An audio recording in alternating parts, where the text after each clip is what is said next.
ayayere uyo uko kuno apo pano mamuona kere nai.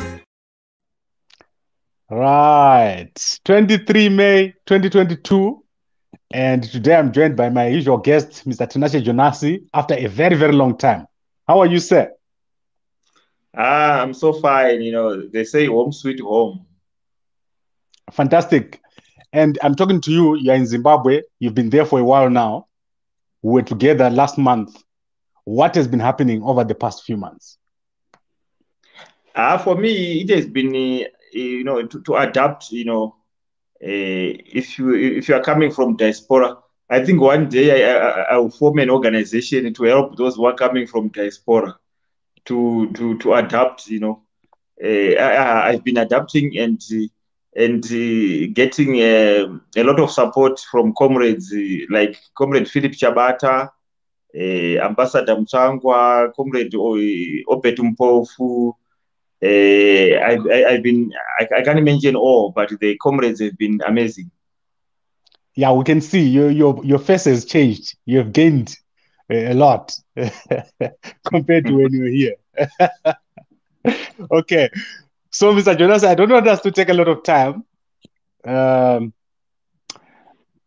topic we want to discuss today is very heavy, and it's painful to many, many people. People cannot make ends meet because of the currency in Zimbabwe. The currency is not doing well. We were talking here and praising all the developments in the country. But you saw over the past 2 weeks, the situation has suddenly turned.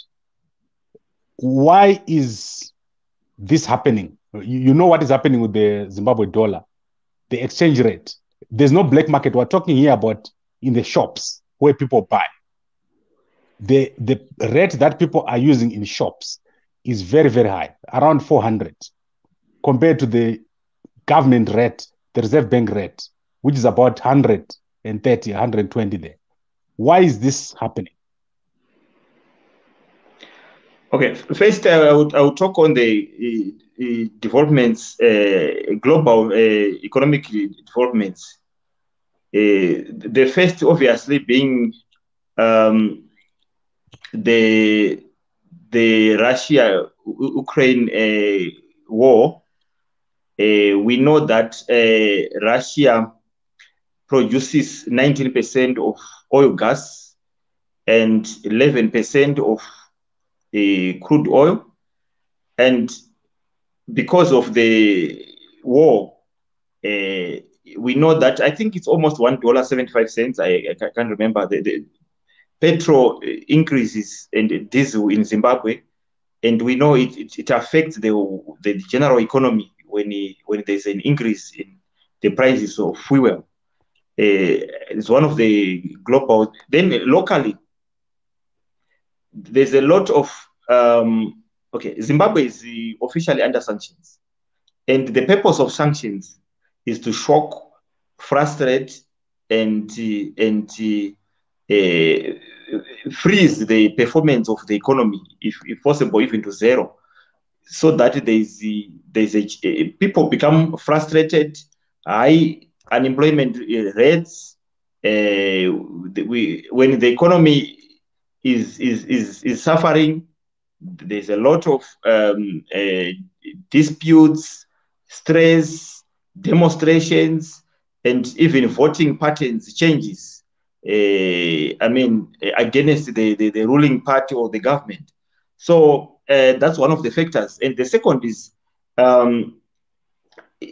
there's a lot of attacks, especially currency manipulation, due to even speculative borrowing. I can say most of the things are artificial. They are man-made. It forces against the progress of the government, and our financial intelligence unit are at work to identify and deal with these misguided elements. Okay. What else are you seeing in Zimbabwe? You are the one who's on the ground. What else are you seeing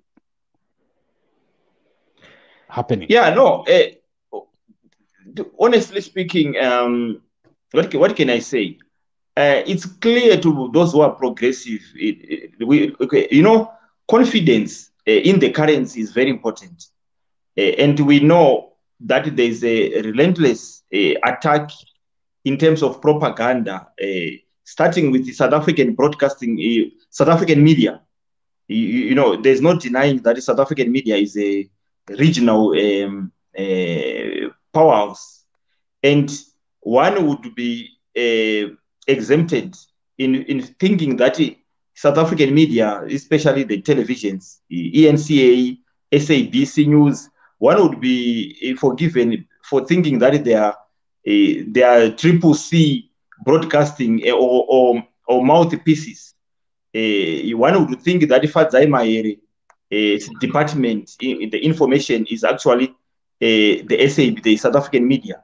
International media, they are relentless on our currency as like it's a bogus currency, and these attacks, which are heavily funded, they depreciate local, regional, and international confidence in the currency. Okay. Now, I see what you're saying about the external factors. Now, let's look at the internal factors. The Reserve Bank of Zimbabwe, are they doing a good job of managing the currency? Personally, I think they're doing a fantastic job. And I would want to prove to you that there is systematic attacks on our physical performance and indicators. I'll give an example of Kenya. I'll compare Zimbabwe and Kenya. Zimbabwe got about 9 point, let me just say 9 billion earnings, and Kenya got about 6 billion. And our population, we are almost even half of the population of Kenya. But the Kenyan shilling is very much stable. Us earning more than them, our currency is volatile. Because the earnings and productivity are the only supporters of currency balance. So it shows to you that we earn more. As I want to quote, but not wait, what Ambassador Mtswangwa said in a press conference recently, that we are earning more foreign currency, but we don't have the foreign currency. Where is it going? So there's a systematic misconduct, or as I said, plans to sabotage the economy. Okay. What about the Minister of Finance? The policies that are coming out of Zimbabwe, for example, charging government services in foreign currency. When I was in Zimbabwe, they refused to take the Zimbabwe dollar at the toll gate. They said that if you're driving a foreign car, you must pay in foreign currency. Many services in government are being paid for in foreign currency. Is this not undermining the dollar? All right. Although I'm not sure about because I've never driven a foreign registered car in Zimbabwe, but using your words, I think obviously Zimbabwe is coming from the past that foreign currency has been in short supply. To me, I think it's obvious that a country would earn foreign currency from foreign. Because if your car is foreign registered, surely you must have rands or US dollars. To me, that's the way to earn foreign currency. Okay, what about passports? What about license discs? All these things that they're charging in foreign currency. is it not undermining the dollar? Is that not where the source of the problem is?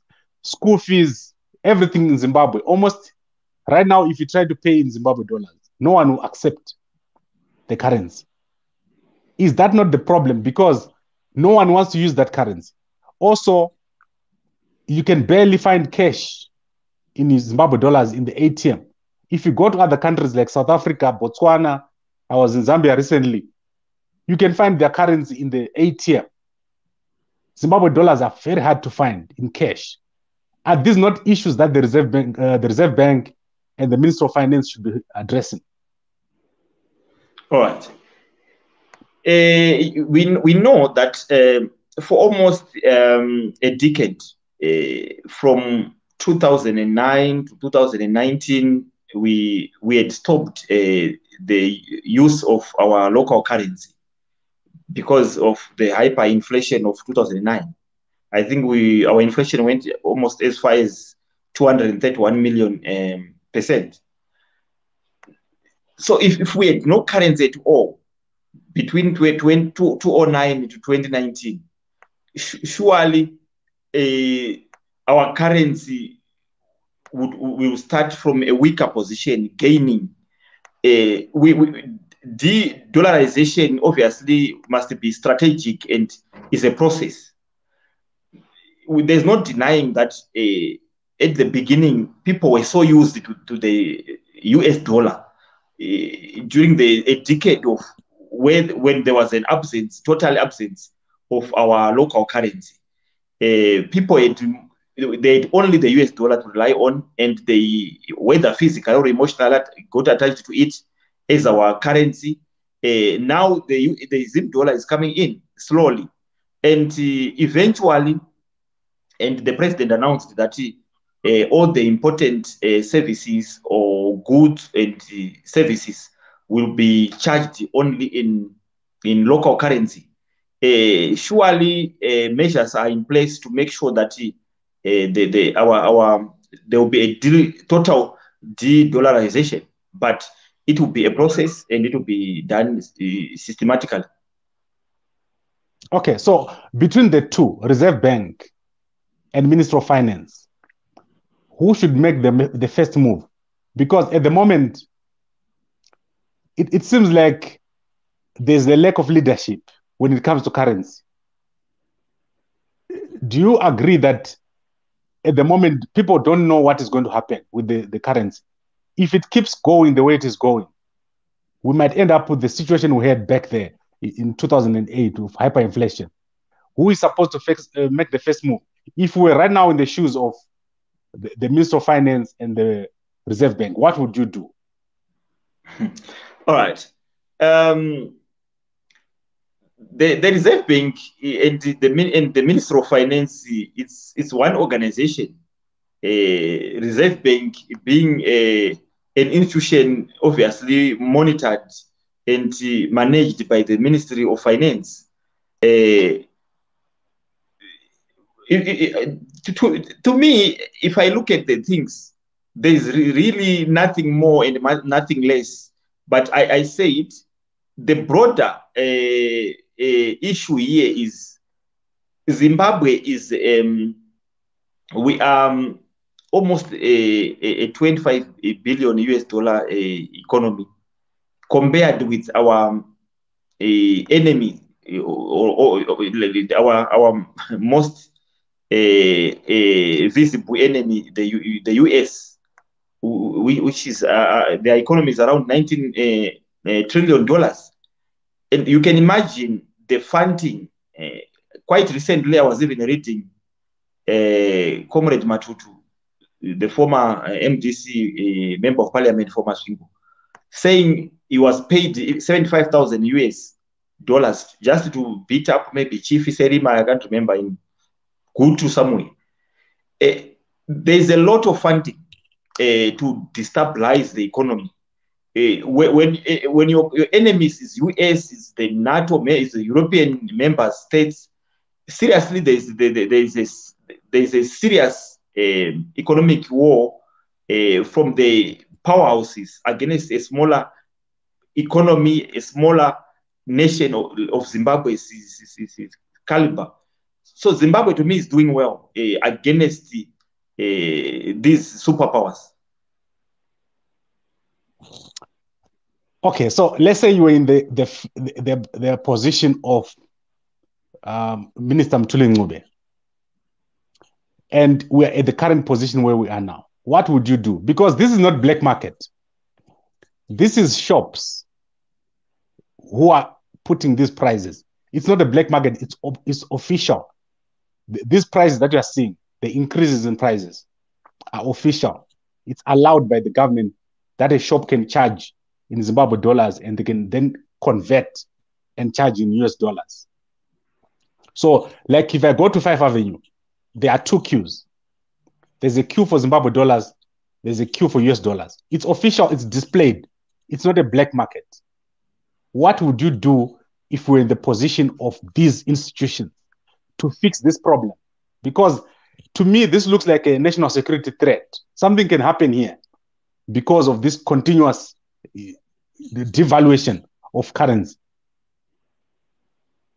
Okay, a good question.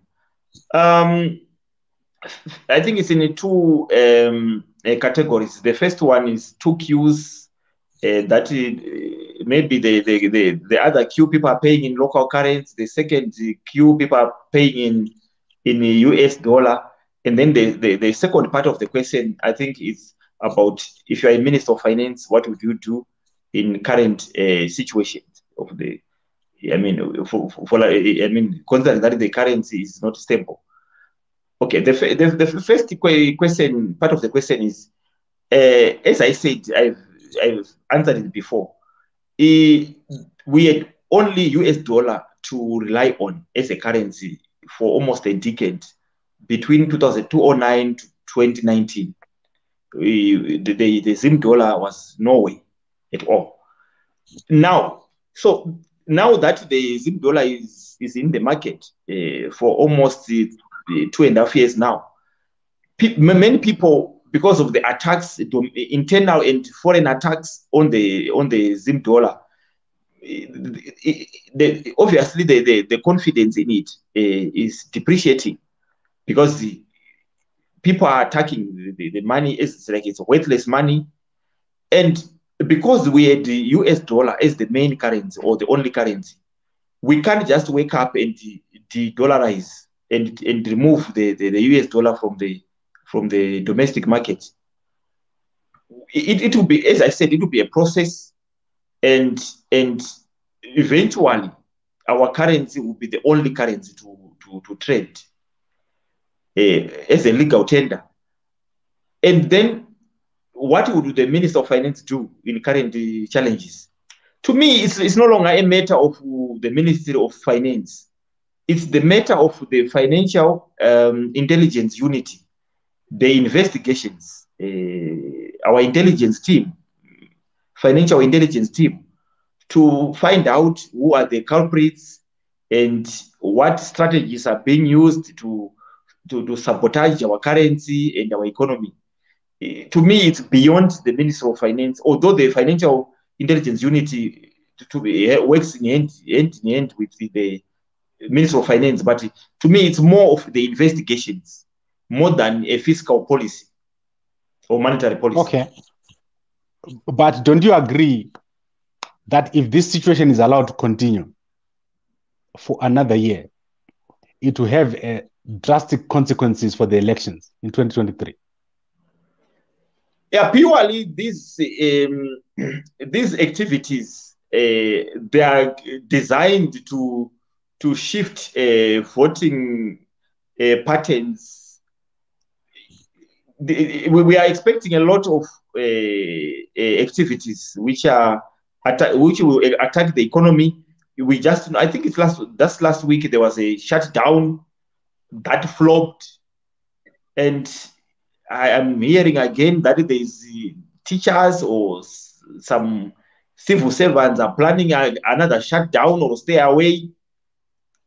We are aware whenever there's a international visitor or conferences or SADC or AU, we all know that there's always faked abductions, assassinations, and we expect more in the current season of elections. Okay, but do you agree that if nothing is done, the impact on the government of President Mnangagwa is going to be massive? I saw in the Daily News today that Joe Charamba was saying the prices won't affect the elections. Don't you think that this could result in a serious problem for ZANU-PF in the elections next year? All right.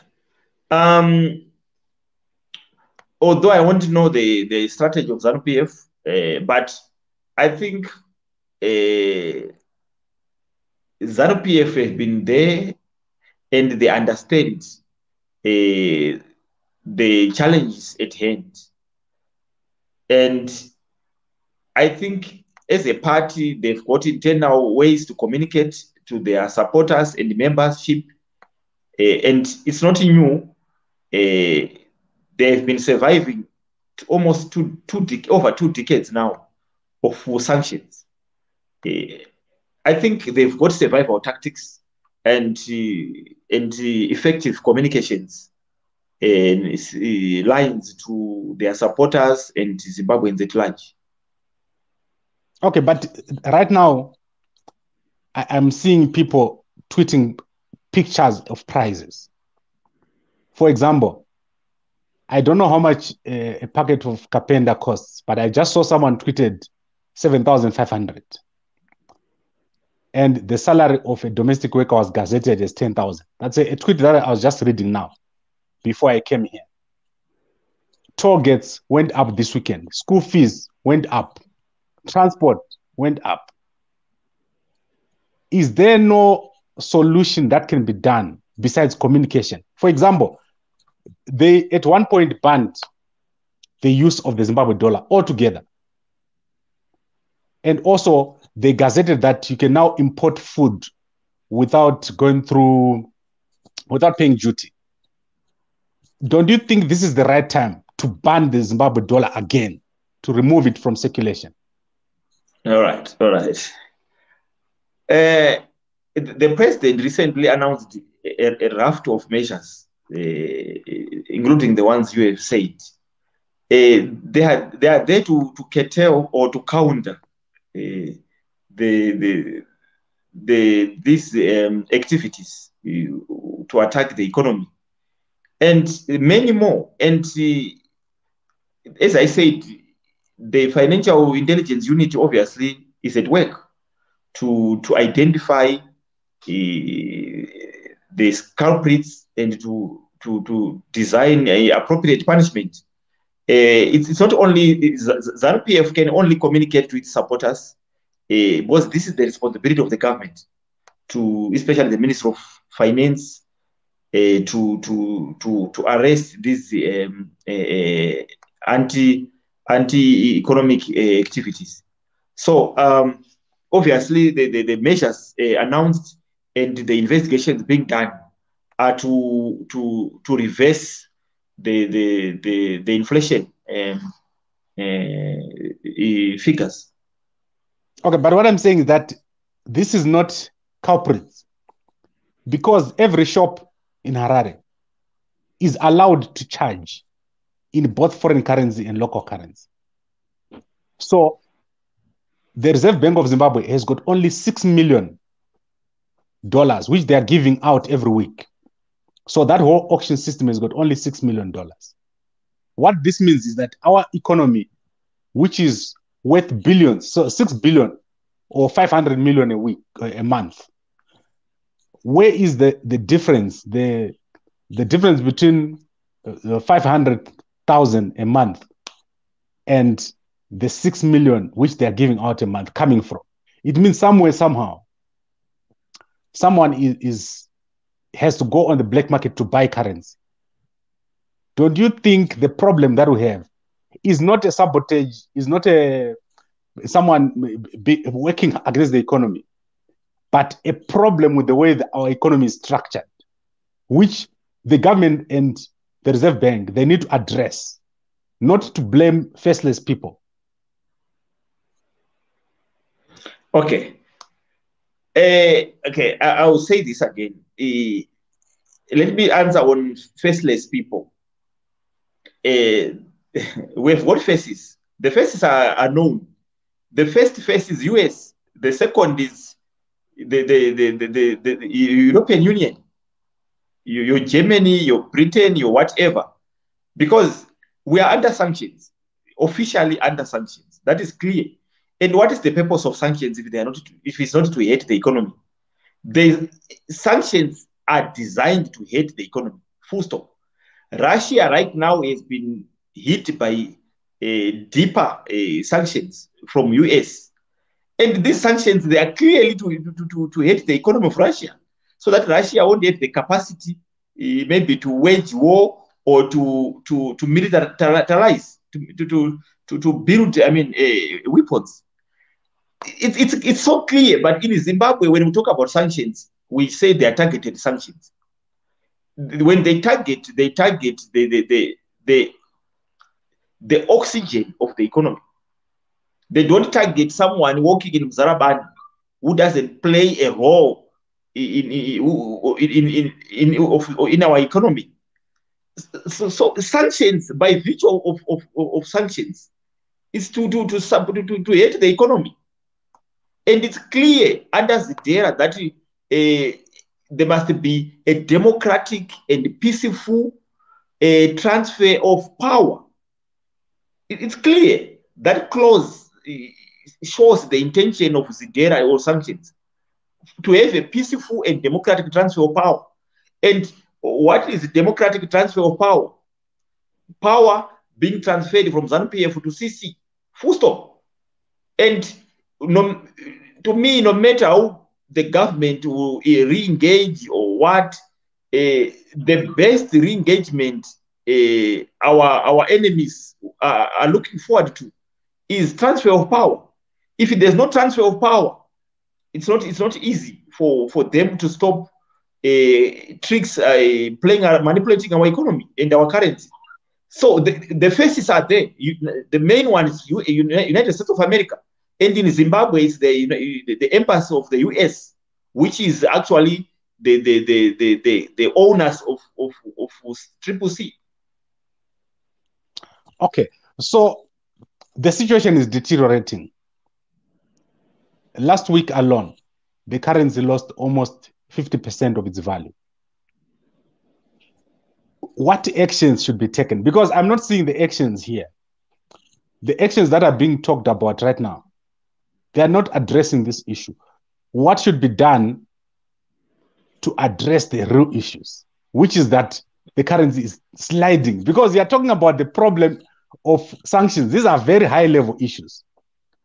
Let's talk about the basic issue on the ground.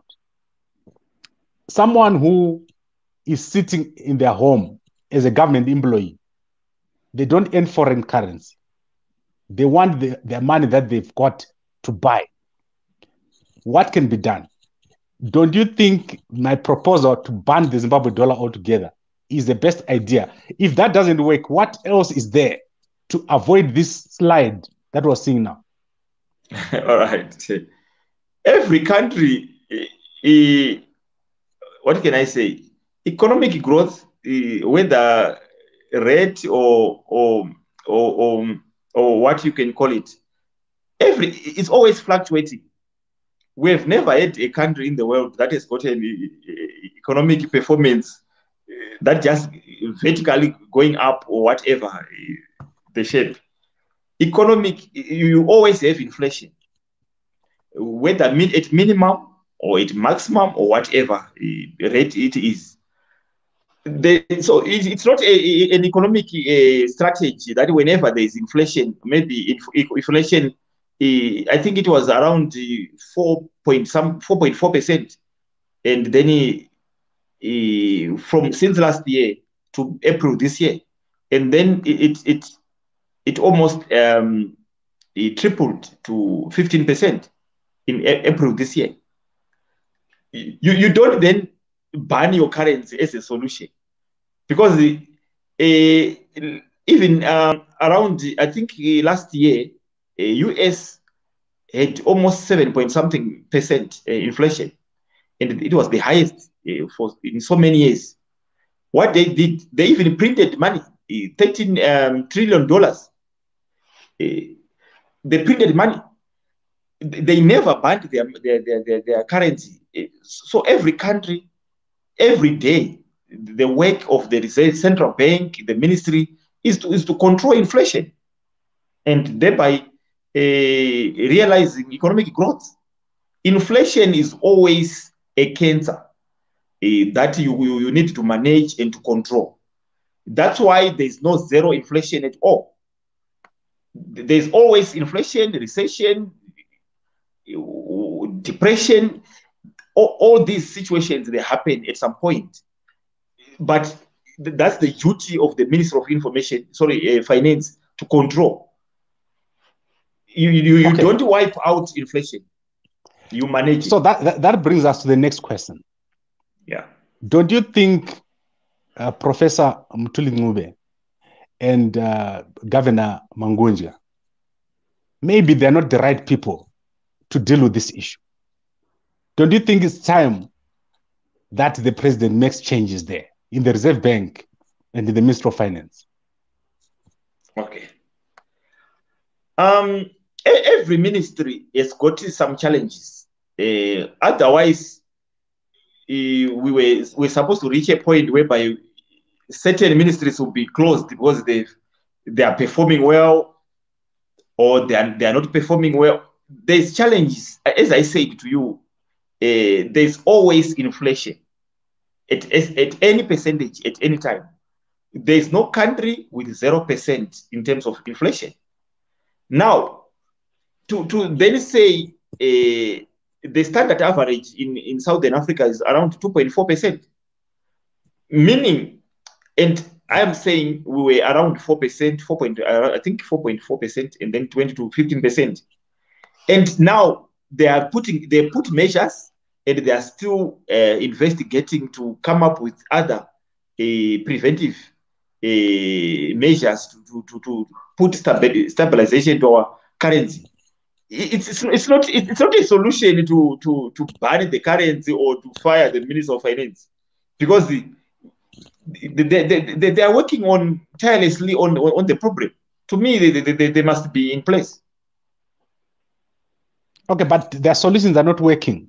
It's clear that the solutions that they have are not working. What is the solution? Because I'm trying to look at this from many angles.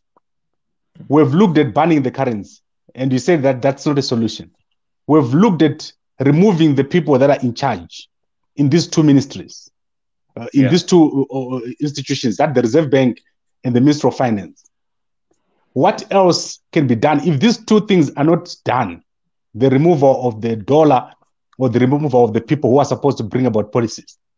What else can we do? Because you are suggesting that this problem will organically be solved. And I'm saying this is not the solution. It won't be organic. Something has to be done. Okay. I think you are implying that the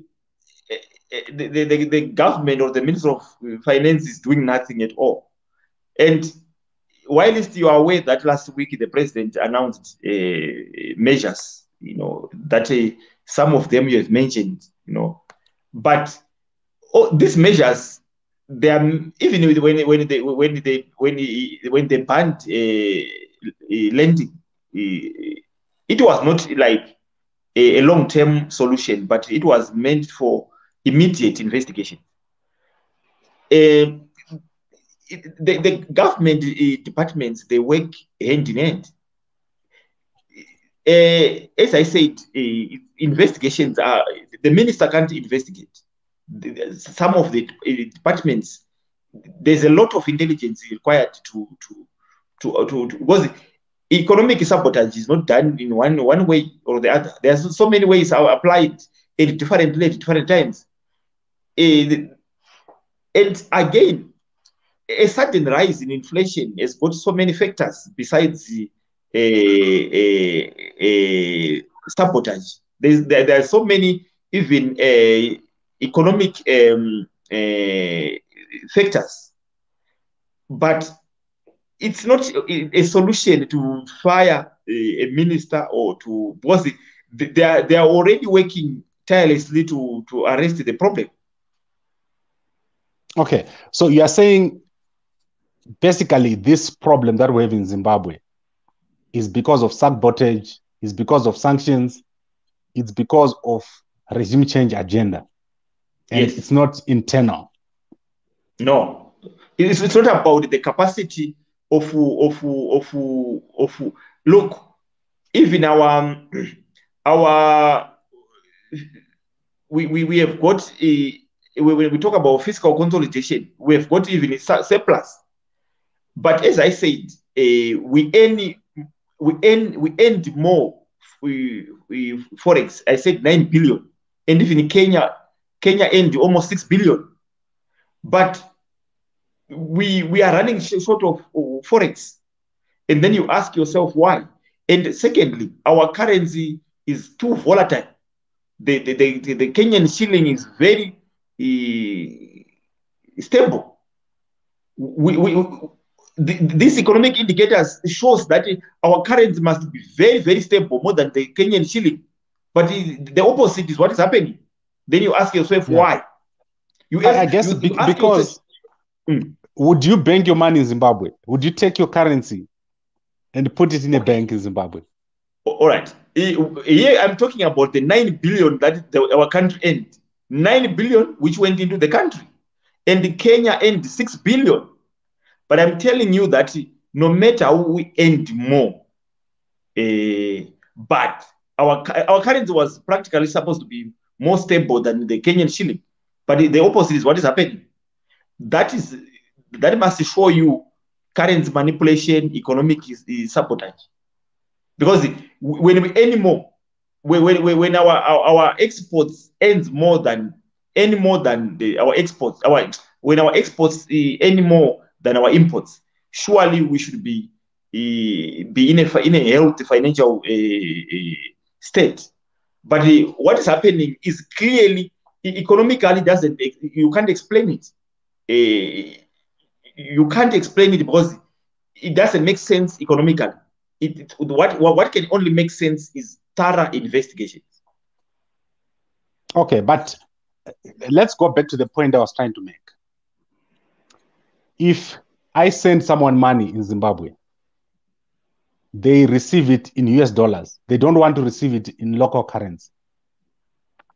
If someone is sending money in South Africa, if someone sends me money in South Africa, I receive it in rands. I'm not allowed in this country to handle US dollars. And I know that if I take my rands, I will keep them for 2 months, 3 months, and they will not lose value. In Zimbabwe, it's the opposite. If I send you money, $50 in foreign currency, and you receive it in local currency, after 2 weeks, it will be having no value. So people are keeping their money at home. There's no confidence in the banking sector. When I try to withdraw my money, which I deposited into your bank, you're going to charge me, I don't know, 4% plus 2% for removing that money from the bank. Don't you think the problem is policies, policy inconsistency, penalization, and generally other issues to do with policies, not with sabotage and all these things that we're talking about? All right. First, I wanted to address, can you hear me? Yeah, I can hear you. I want to address there's always a talk about policy inconsistencies.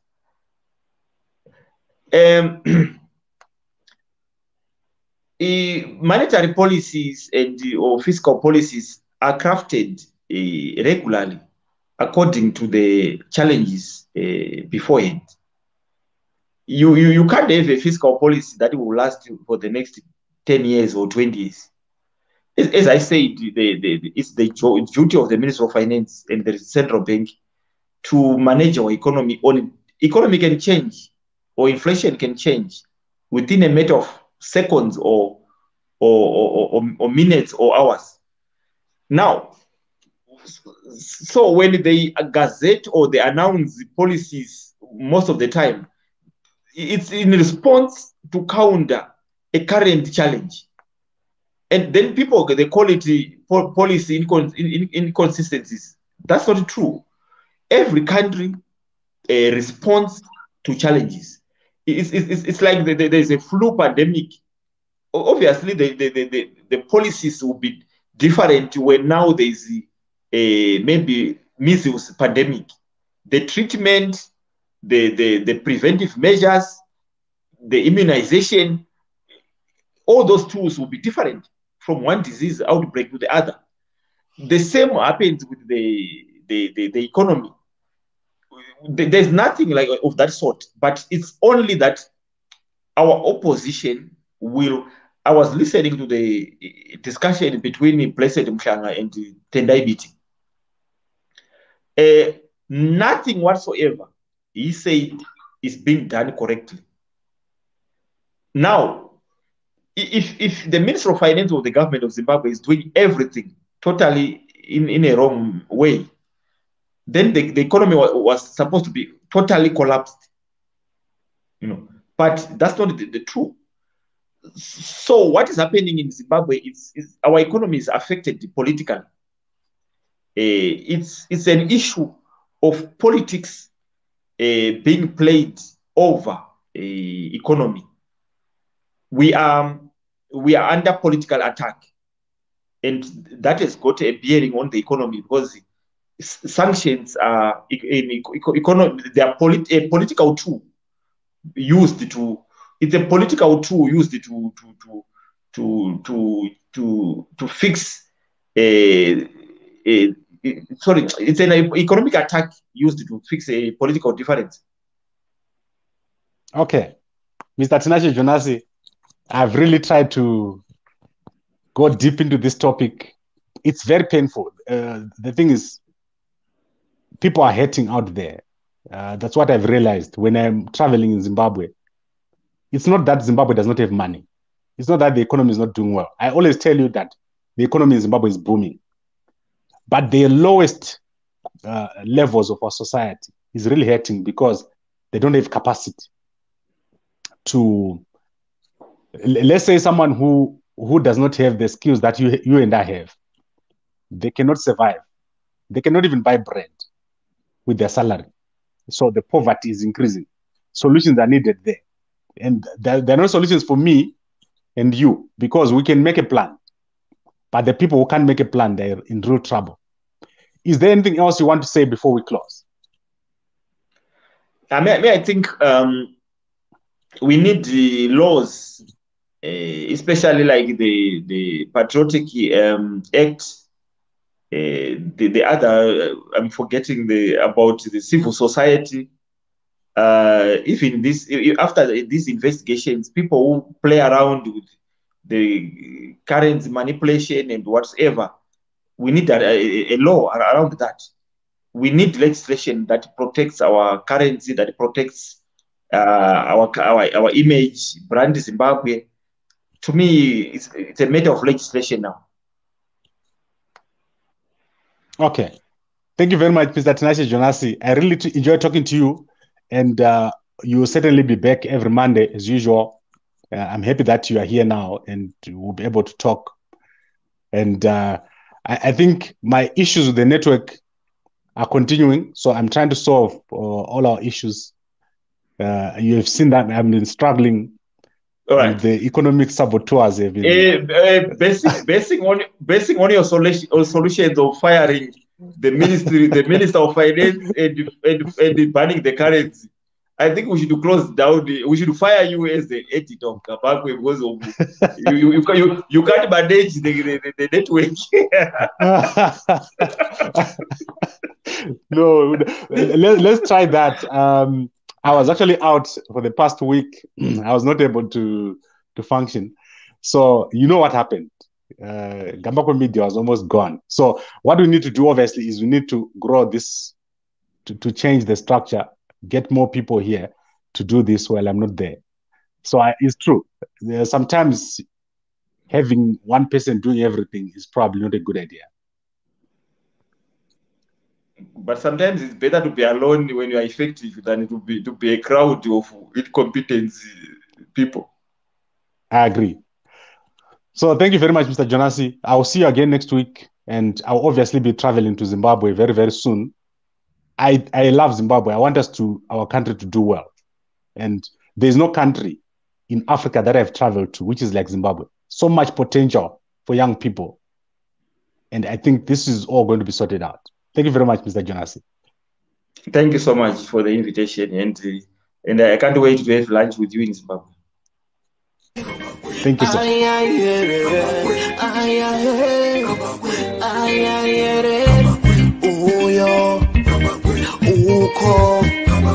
Kuno abo bano mama wanna get it nice.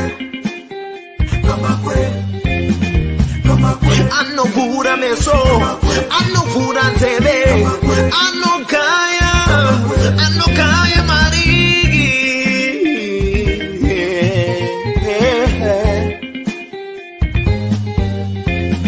kama kwetu tikom don't come Kambakwe uyo anotara mari anogaya mari garai mamunzwa pane nyaya pano zvamunoda kunzwa zvinotaurwa pano madiko kumunzwa mugova ne.com Kambakwe vanogaya mari vanotara mari vanosiya mari Kambakwe vanotara feya kuti pamberi zvichafamba sei vanomuterere zvikubatsirei mukufamba kwenyu zvikubatsirei mirai ndikudze kuti chokwadi pano chizere Kambakwe vanogaya cash vanopa mafacts vanotara straight vane evidence vane confidence plus intelligence entertainment current affairs and news Kambakwe.com usasarire Kambakwe anogaya mari